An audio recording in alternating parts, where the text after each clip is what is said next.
Hello ನಮಸ್ಕಾರ ಎಲ್ರು ಹೇಗಿದ್ದೀರಾ? ಹೋಪ್ ಎಲ್ರು ಚೆನ್ನಾಗಿದ್ದೀರಾ ಅಂತ ಅನ್ಕೊಂಡಿನಿ. Welcome to my favourite episode. ಎಲ್ಲ ಫಸ್ಟ್ ಟೈಮ್ ನೋಡ್ತಾ ಇದ್ದೀರಾ, ಸಬ್ಸ್ಕ್ರೈಬ್ ಮಾಡಿ, ಸಪೋರ್ಟ್ ಮಾಡಿ. ಹೆಣ್ಮಕ್ಳಿಗೆ ರೆಡಿ ಆಗೋದು ಅಂತಂದ್ರೆ ಸಿಕ್ಕಾಪಟ್ಟೆ ಇಷ್ಟ ಇರುತ್ತೆ.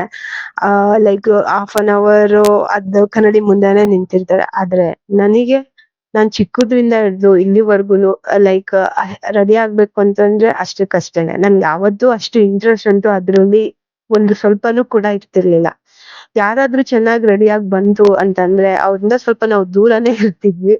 ಅಂಡ್ ಆಲ್ಸೋ ನಾವು ಅವ್ರ ಬಗ್ಗೆ ಸ್ವಲ್ಪ ನೆಗೆಟಿವ್ ಆಗಿ ಯೋಚನೆ ಮಾಡ್ತಿದ್ವಿ. ಬಟ್ ಆವಾಗ ಅಷ್ಟೊಂದು ಮೆಚುರಿಟಿ ಇರ್ಲಿಲ್ಲ. ಬಟ್ ನಮ್ ಫ್ರೆಂಡ್ಸ್ ಅಥವಾ ಫ್ಯಾಮಿಲಿ ಮೆಂಬರ್ಸ್ ಯಾವಾಗ್ಲಾದ್ರೂ ಏನು ಸ್ವಲ್ಪ ರೆಡಿ ಆಗು ಅಥವಾ ಪೌಡರ್ ಹಾಕೋ, ಲಿಪ್ಸ್ಟಿಕ್ ಹಾಕೋ ಅಂತ ಅಥವಾ ಕ್ರೀಮ್ ಹಾಕೋ ಅಂತ ಹೇಳಿದ್ರು ನಾವು ಸ್ವಲ್ಪ ಆ ನಮ್ಗ್ ಅದೆಲ್ಲ ಇಷ್ಟ ಇಲ್ಲ. ನಾವು ನ್ಯಾಚುರಲ್ ಆಗಿ ದೇವ್ರು ಏನ್ ಕೊಟ್ಟಿದ್ದಾನೋ ಅಷ್ಟೇ ಸಾಕು ಅಂತೆಲ್ಲ ಆಟಿಟ್ಯೂಡ್ ತೋರಿಸ್ತಾ ಇದ್ವಿ. ಅವಾಗೆಲ್ಲ ಸ್ವಲ್ಪ ಯಾವ್ ತರ ಇರುತ್ತೆ ಔಟ್ಸೈಡು, ಮತ್ತೆ ನಾವ್ ಯಾವ ರೀತಿ ಪ್ರೆಸೆಂಟಬಲ್ ಆಗಿರ್ಬೇಕು ಅಷ್ಟೆಲ್ಲ ಐಡಿಯಾನು ಇರ್ತಿರ್ಲಿಲ್ಲ. ಮತ್ತೆ ನಮ್ಗೆ ಅದ್ರ ಬಗ್ಗೆ ಗೈಡೆನ್ಸು ಇನ್ಫಾರ್ಮೇಶನ್ ಕೂಡ ಏನ್ ಇರ್ತಿರ್ಲಿಲ್ಲ ಆಕ್ಚುಲಿ. ಸ್ವಲ್ಪ ಜಂಬದಿಂದಾನೇ ಹೇಳ್ಕೊಂತಾ ಇದ್ವಿ, ನಮ್ಗೇನ್ ಬೇಕಾಗಿಲ್ಲ, ನಾವ್ ಹಿಂಗೆ ಇರ್ತೀವಿ, ನಾವು ನ್ಯಾಚುರಲ್ ಆಗೇ ಇರ್ತೀವಿ ಅಂತ. ನಾನ್ ಕಾಲೇಜ್ ಮುಗ್ಸಿ ಕೆಲ್ಸಕ್ ಹೋಗೋವರ್ಗು ನಾನ್ ಯಾವತ್ತು ಲೈಕ್ ಜಸ್ಟ್ ಮಾಯ್ಶ್ಚರೈಸ್ ಹಾಕ್ತಿದ್ದೆ. ಅಂಡ್ ಯಾವತ್ತು ನಾನು ಲಿಪ್ಸ್ಟಿಕ್ ಕೂಡ ಹಾಕ್ತೋಳಲ್ಲ. ಸೊ ನನ್ಗೆ ಅವಾಗ ಒಂದು ಹಠ ಇತ್ತು. ನಾನ್ ದುಡ್ದು ಅಥವಾ ನಾನ್ ಕೆಲ್ಸಕ್ ಹೋದ್ಮೇಲೆ ನಾನ್ ಸಂಪಾದನೆ ಮಾಡಿದ್ಮೇಲೆನೆ ನಾನು ಅದನ್ನೆಲ್ಲ ತಗೊಂಡು ನನ್ ಪರ್ಸನಲ್ ಕೇರ್ ಅಂತ ಏನ್ ಬರುತ್ತೋ ಅದನ್ನೆಲ್ಲ ತಗೋಬೇಕು. ಅವಾಗ್ಲೇ ನಾನ್ ಸ್ಟಾರ್ಟ್ ಮಾಡ್ಬೇಕು ಅನ್ನೋದು ಕೂಡ ಇತ್ತು. ಸೊ ಅದಕ್ಕೆ ಅಲ್ಲಿ ತನಕ ನಾನು ಯಾವತ್ತೂ ಅದನ್ನ ಹಾಕ್ಬೇಕು ಅಥವಾ ಅದ್ ನಂಗೆ ನೆಸೆಸಿಟಿ ಇದೆ ಅಂತ ಅನ್ಸಿರ್ಲಿಲ್ಲ. ಬಟ್ ಒನ್ ಟೈಮ್ ನಾನು ಸ್ಟಾರ್ಟಿಂಗ್ ಆಫೀಸಲ್ಲಿ ಮಾತ್ರ ಆತರ ಅನ್ಸಿದ್ದು. ಅದರ್ವೈಸ್ ನನ್ಗೆ ಯಾವತ್ತೂ ಅದ್ರ ಬಗ್ಗೆ ಇಂಟ್ರೆಸ್ಟ್ ಆಗ್ಲಿಲ್ಲ. ನಾನು ತಗೊಂಡು ನಾನು ಸ್ವಲ್ಪ ಪ್ರೆಸೆಂಟಬಲ್ ಆಗಿರ್ಬೇಕು ಅಂತ ಕೂಡ ನನ್ಗೇನು ಅದು ಇಂಟ್ರೆಸ್ಟ್ ಬಂದಿರ್ಲಿಲ್ಲ. ಕಾಲೇಜ್ ಮುಗಿಸಿ ಕೆಲ್ಸಕ್ಕೆ ಹೋಗೋವರ್ಗುನು ಐ ನೆವರ್ ಯೂಸ್ಡ್, ನಾನು ಯಾವತ್ತೂ ನನ್ನ ಫೇಸಲ್ಲಿ ಏನು ಮೇಕಪ್ ಅಂತ ಯಾವತ್ತೂ ಯೂಸ್ ಮಾಡಿಲ್ಲ. ನಾನು ಯಾವಾಗ್ಲೂ ಮೇಕಪ್ ಎಗೇನ್ಸ್ಟ್ ಆಗೇ ಇದ್ದೆ. ಅಂಟಿಲ್ ಒಂದು ನನಗೆ ಮೇಕಪ್ ಅನ್ನೋದು ಒಂದು ಕಾನ್ಫಿಡೆನ್ಸು ಅಥವಾ ಅದೊಂದು ಸೆಲ್ಫ್ ಲವ್, ಒಂದು ಇನ್ನರ್ ಎನರ್ಜಿ ಕೊಡುತ್ತೆ to carry out every day ಅನ್ನೋವರೆಗೂ ಅಲ್ಲಿವರೆಗೂ ನಾನು ಯಾವತ್ತೂ ಯೂಸ್ ಮಾಡಿರ್ಲಿಲ್ಲ. So I never thought. ನನಗೂ ಕೂಡ ಎಷ್ಟೊಂದ್ ಜನ ನಾನು ಅಂದ್ರೆ ಆವಾಗ ನನ್ ಲೈಫ್ ಸ್ಟೈಲ್ ಆಗಿರ್ಬೋದು ಅಥವಾ ನಂದು ಅಟೇರ್ ಆಗಿರ್ಬೋದು ತುಂಬಾ ಜನ ಕಮೆಂಟ್ ಮಾಡಿದ್ದಾರೆ. ಏನಕ್ಕೆ ನಿಂದ್ ಈ ತರ ಇದೆ ಅಂದ್ರೆ ನೀನು ಯಾಕೆ ಮೇಕಪ್ ಮಾಡ್ಕೋಬಾರ್ದು ಅಥವಾ ಯಾಕೆ ಚೆನ್ನಾಗಿ ರೆಡಿ ಆಗ್ಬಾರ್ದು ಅಂತೆಲ್ಲ ಇತ್ತು. ಬಟ್ ನನ್ಗೆ ಫಸ್ಟ್ ಆಫ್ ಆಲ್ ಅಷ್ಟು ಎಕ್ಸ್ಪೋಸ್ ಇರ್ಲಿಲ್ಲ. ಎಕ್ಸ್ಪೋಸ್ ಅನ್ನೋದಕ್ಕಿಂತ ಹೆಚ್ಚಾಗಿ ನನ್ಗೆ ಯಾವತ್ತೂನು ಅದು ನೆಸೆಸಿಟಿ ಇದೆ ಅಥವಾ ಮಾಡ್ಕೊಬೇಕು ಅನ್ನೋದು ಬಂದಿರ್ಲಿಲ್ಲ ನನ್ ಮೈಂಡ್ಗಾಗ್ಲಿ. ಅದನ್ನ ನಾನು ಅಕ್ಸೆಪ್ಟ್ ಮಾಡಿರ್ಲಿಲ್ಲ ಅಂತಾನೆ ಅನ್ಕೊಳ್ಳಿ. ಅಂಡ್ ಆಲ್ಸೋ ಅದು ತುಂಬಾ ಅದು ಅವಾಗ ಎಕ್ಸ್ಪೆನ್ಸಿವ್ ಇರ್ತಿತ್ತು. ಬಟ್ ಅವಾಗ ನಾನು ಅರ್ನ್ ಮಾಡ್ತಿರ್ಲಿಲ್ಲ. ಸೊ ಪೇರೆಂಟ್ಸ್ನೆಲ್ಲ ಕೇಳ್ಬೇಕು. ಸೊ ಅದನ್ನ ಅವ್ರ ಕಷ್ಟಪಟ್ಟು ದುಡ್ಡಿದ್ದನ್ನ ನಾನು ಈ ತರ ಖರ್ಚು ಮಾಡ್ಬೇಕಲ್ಲ ಅನ್ನೋದು ಯೋಚನೆ ಇತ್ತು ಆಕ್ಚುಲಿ. ಸೊ ನಾನು ಅದಕ್ಕೆ ಬೇಡ, ನಾನು ಅರ್ನ್ ಮಾಡೋವರ್ಗು ಆ ತರ ಎಲ್ಲ ಸ್ಪೆಂಡ್ ಮಾಡೋದ್ ಬೇಡ ಅಂತಾನು ಒಂದು ಕಡೆ ಯೋಚನೆ ಇತ್ತು. ಸೊ ಇದು ನನಗೂ ಕೂಡ ಎಷ್ಟೊಂದ್ ಜನ ನಾನು ಅಂದ್ರೆ ಆವಾಗ ನನ್ ಲೈಫ್ ಸ್ಟೈಲ್ ಆಗಿರ್ಬೋದು ಅಥವಾ ನಂದು ಅಟೇರ್ ಆಗಿರ್ಬೋದು ತುಂಬಾ ಜನ ಕಮೆಂಟ್ ಮಾಡಿದ್ದಾರೆ. ಏನಕ್ಕೆ ನಿಂದ್ ಈ ತರ ಇದೆ ಅಂದ್ರೆ ನೀನು ಯಾಕೆ ಮೇಕಪ್ ಮಾಡ್ಕೋಬಾರ್ದು ಅಥವಾ ಯಾಕೆ ಚೆನ್ನಾಗಿ ರೆಡಿ ಆಗ್ಬಾರ್ದು ಅಂತೆಲ್ಲ ಇತ್ತು.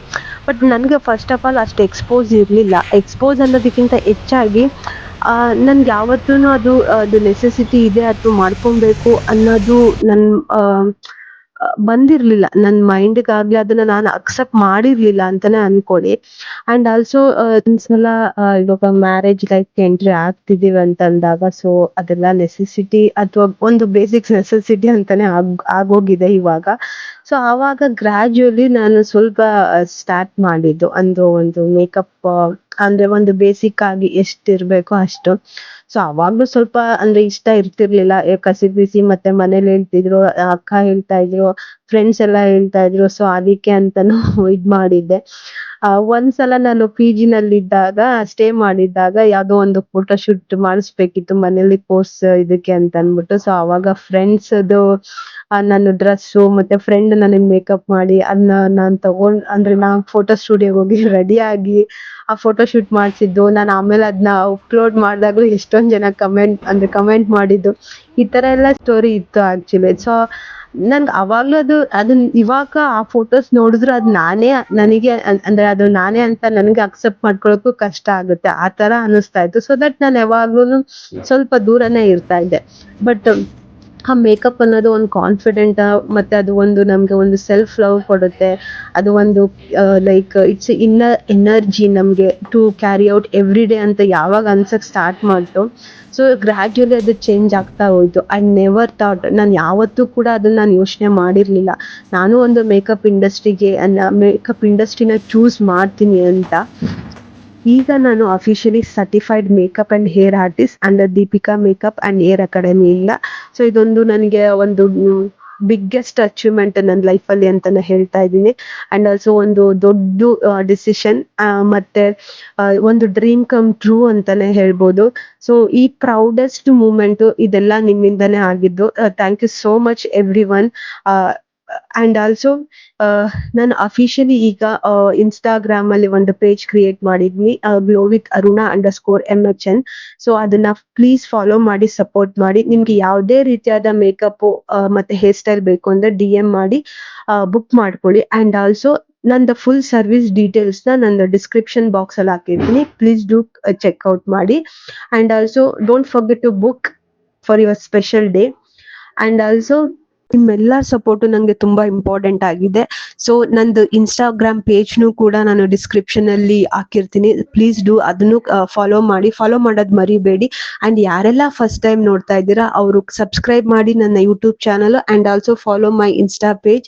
ಅಂಡ್ ಯಾರೆಲ್ಲ ಮುಂಚೆಯಿಂದಾನು ನೋಡ್ತಾ ಇದ್ದೀರಾ, ಸಪೋರ್ಟ್ ಲೈಕ್ ಮಾಡಿ, ಶೇರ್ ಮಾಡಿ, ಕಮೆಂಟ್ ಮಾಡಿ, ಸಪೋರ್ಟ್ ಮಾಡಿ. ನಿಮ್ಮ ಲೈಫ್ ಅಲ್ಲಿ ನೀವು ಯಾವ್ದು ನಿಮ್ದು ಒಂದು ಬಿಗ್ ಡಿಸಿಷನ್ ಅಂಡ್ ಆಲ್ಸೋ ನೀವು ಪ್ರೌಡೆಸ್ಟ್ ಮೂಮೆಂಟ್ ನಿಮ್ ಲೈಫ್ ಅಲ್ಲಿ ಏನಿದೆ ಅಂತ ಕಮೆಂಟ್ ಮಾಡಿ ತಿಳಿಸಿ. See you in the next video. Thank you so much everyone.